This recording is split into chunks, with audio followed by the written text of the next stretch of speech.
All right, time for the big board. I am remote, so a little bit of a different configuration today in our Town Fair Tire Studios in Waltham. Ted Johnson will throw. Mazz will throw. And who do we got behind the board? Show your face. Is that Nico? We get Nico. Nico, when he throws, you got to cover your head. Okay, cover your head, but then you expose the midsection. It's kind of an art form, Nico. And so listen, also Nico, we have to be so literal, like it's closest to. Takes a little bit of creativity, holding the board, running the board. So just do your best, okay? We're going to throw one on each open-facing page. So the first one will be the, day one studs. And then you flip the page twice, and we'll throw 3 times. Again, the draft board, the Felger Mazz Big Board, is brought to you by the Peterson School, as is our draft coverage, brought to you by the Peterson School. Enroll for the summer at petersonschool.com. We teach the trades.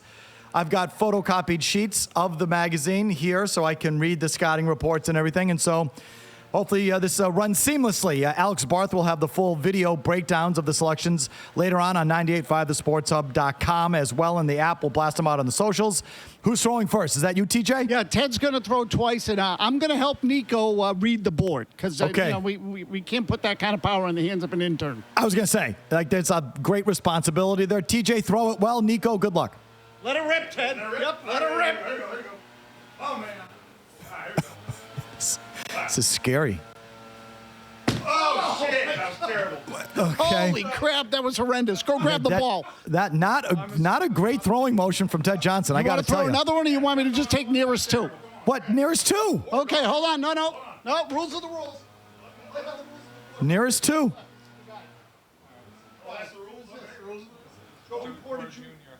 Joey Porter Jr. Okay, that's a big name there. That's a big name. Not that Ted Johnson hit him. Back on. Did you get that, Joey Porter Jr.? Yeah, Ted Johnson was in the vicinity. Anyway, go ahead, Mazz. Watch how Mazz delivers this ball, TJ. Okay, so Nico is in the process of turning the page. So given that it's his first day here, we're going to give him a second. I am loading up. I'm going with the green marker. Color of money. I'm mad. Here we go. He's been saying that for 5 straight days. Oh! Nailed it. That was a great hit. All right. Mazz needs his readers. See, no one can read. It's kind of a Pritchett of Auburn. What is it? There you go, Tony. All right. Hold on. Hold on. Wait 1 minute. Who is this again, Tony? Nehemiah Pritchett. If He's not on my. Do you have him on your list? Not on my second page, but keep going. I'll find him. Go ahead, Ted. Oh, go boy. ahead. Just go. Go ahead, Ted. Third and final throw. Oh, better. That was better. That hit in the middle of the column on the right side. Hold on. I think it was a little low. Oh, yeah, right. It's even this guy. Is that the same guy? Okay, him. What is going on back there? Tre'Davious Hodges Tomlinson is the guy. What? Well, I might have butchered that, but Who? Okay. Who? What? Tre'Davious Hodges Tomlinson was on page 3. Let me see Okay. the magazine. I got it. Tre'Davious Hodges Tomlinson. Who was the second one that you picked? Nehemiah Pritchett. Nehemiah Pritchett. He is in the gray section. Oh, I see. But that's not even a real guy. That's a guy. Oh, all right, then hold on. I can give you the name closest. It should be Jalon Jones. It is Jalon Jones. Yep, Okay. Jalon Jones, Texas A&M. All right. Here we go with the read-ups. All right, fine. Ted, I want your input here. Joey Porter Jr., Penn State. This is the name you hear of the most. Yes, he is the son of Joey Porter. Isn't it crazy how old we are? Yes. That, now we're Joey Porter's kid. He's considered a first-round pick, 6'2", 194, 40 time of 4.48. Ted, what was your 40 time at the Combine? It was at the Combine, it was 4.8. It's not bad. Well, then I ran at my pro day was 4.6, mid 4.6. So I improved it by 1.5 tenths of a second 20 days later. Mazz would have ripped you on the Felger Mazz Big Board for being too slow. No, interesting. He got faster. I got faster. Listen.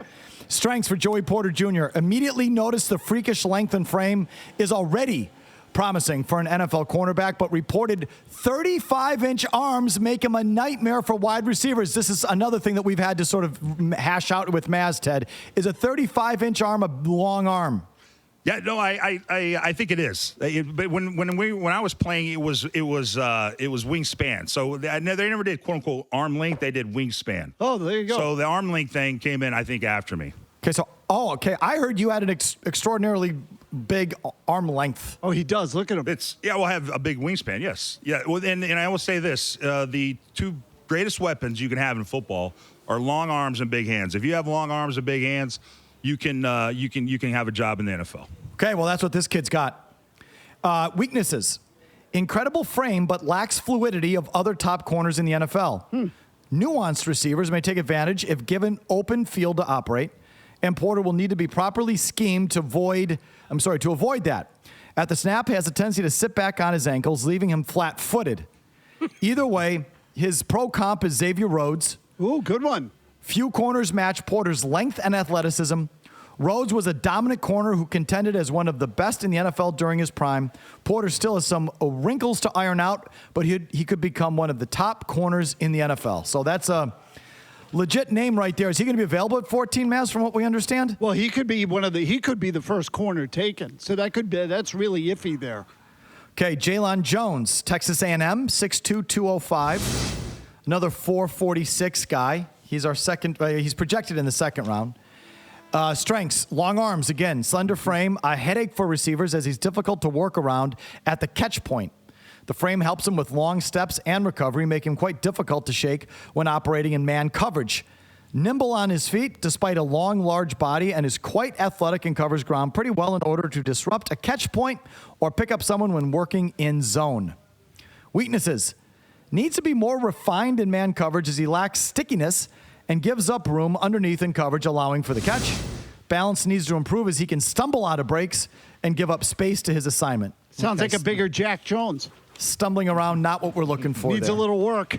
Okay. I like the fact that they're both tall, though. I do like that. And they don't have currently a cornerback on the roster over 6 feet. So they need size at this position. Well, you're not going to get it from the next guy. Nope. Trevius Hodges Tomlinson. This is unbelievable. 5'8", 175. 5'8". 5'8"? 5'8". How big was that guy from Kansas City that they were going to take who ended up in the Kansas City defensive backfield? Oh, Jesus. I'll look him up. Never mind. Go. He was good in the playoffs. 5'8"? You can get away with it like 5'10", 5'9". You want to push it. Who's 5'8" at that position in the league? Well, didn't they draft 2 5'9" guys last year? So is Jack Jones only 5'9"? Yes. They're both whittle. They're both very, very, very whittle. Wow, this guy's 5'8", but he runs a 440. Strengths, bursty defender. Bursty. Bursts into the seam. His pants are ripping. Bursty defender, flashes in and out of breaks with an ability to mirror his assignment and limit separation. Smaller stature, I'd say, but brings a ton of physicality to play through contact and offer aggression to make tackles and provide run support. I typically don't mind small football players. I like, I don't know, there's shiftiness about them. There's a toughness about them. They always have to be tougher than the bigger guys because they're small. They have an attitude. Like, I typically like short football players, except 5'8" at corner? That's tiny. That's tiny. I was thinking of Trent McDuffie with Kansas City. He's 5'11", though. Listen to the weakness. Will be one of the smallest cornerbacks to ever play in the NFL. One of the smallest guys to ever play in the NFL. Well, he's like a 5th or 6th round projection. He's a says later. Lindy's. Right. Yeah. He says, luckily for him, that isn't something teams will just be finding out about, right? It's sort of obvious. It's obvious on tape. It's obvious when you measure him. However, his frame coupled with his 29-inch arms will make it practically impossible for him to remain on the outside at the next level. It's just, again, Howie Sylvester playing Bob Sosey playing corner for the Patriots. My arms the other day were 29 inches, I think, on the longer measurement. Yeah. Ted, how do you feel about corner as a position of need for the Patriots? And I'll say that in the last thing that they mentioned in his profile there is that he can't play on the outside. So you got to be able to play cornerback on the outside in this league. I mean, very rarely are you ever playing corner just exclusively as a slot if you can't do something else. Look, Mike, this position, I'm I'm a little bit worried about it. Now, look, let's face it. I think they did better than we all expected at that position last year, considering they just lost J.C. Jackson in the year before. They lost what's his name? The other corner, great cornerback. Stephon Gilmore. Thank you. They did okay. I mean, look, I think there's limitations to what they can be on defense. Look, they had a good secondary, but again, did they really tear it up against the better quarterbacks? No. I mean, they lost to the better quarterbacks. There might be more on the offense than on the defense, but nonetheless, I still think you need a dominant, shutdown corner if you want to really be a good blitzing team, a more exotic blitzing team, to have more versatility on defense. If you just have one guy that you know is a shutdown corner, it allows you to do a lot more on defense than they are already capable of doing. Mike, Quickly, Ted. they're taking a corner in the first 2 rounds. I was going to say, quickly, Ted, if you could pick any position in the first round, who is it for the Pats? It would be. What is it? Yeah, it's cornerback or wide receiver. Okay. We can pick this up with your calls. You want to talk about this? Fine. You want to talk about the Will Levis visit? Fine. You want to talk Celtics and Mazz's tears? Fine. Got a ton of Bruins action on the board, as you might imagine, from last night's loss. I promise we'll get right to you after Ted's 90-second update. No commercials.